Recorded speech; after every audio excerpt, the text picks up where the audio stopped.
Warga metropolis Palembang bisa merasakan makan gratis di rumah makan Tayyiban yang dikelola Yayasan Kanzul Akhirat Indonesia dan bekerja sama dengan beberapa personil S3, sedekah 1.000 sehari.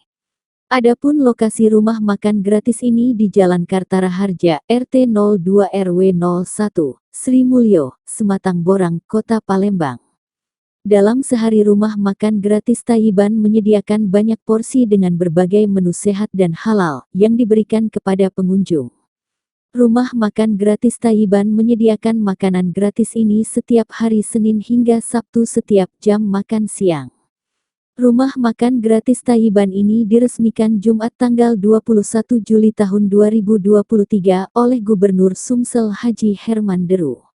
Dalam sambutan singkatnya, Gubernur Herman Deru mengatakan ia sangat bangga sekaligus terharu dengan adanya kepedulian anak muda yang begitu mulia membuka rumah makan gratis seperti ini.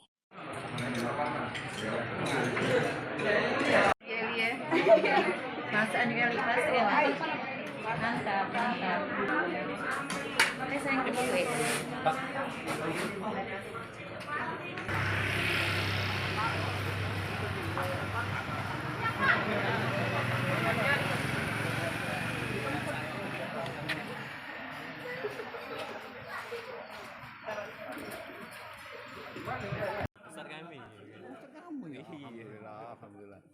Aku baru memang di Palembang. Jawa itu sudah tuh, kami memang baru. Oh, banyak. Sini di mana? Tapi untuk soalnya kayak ini ya. Ini mau prakasa. Iya, kerja aku tuh. Bagus. Kawan, nak kubek kan nambah tak? Bisa ya? Bisa kawan nih? Kamu cuma kayak makan orang. Oh, ya ajar gampang.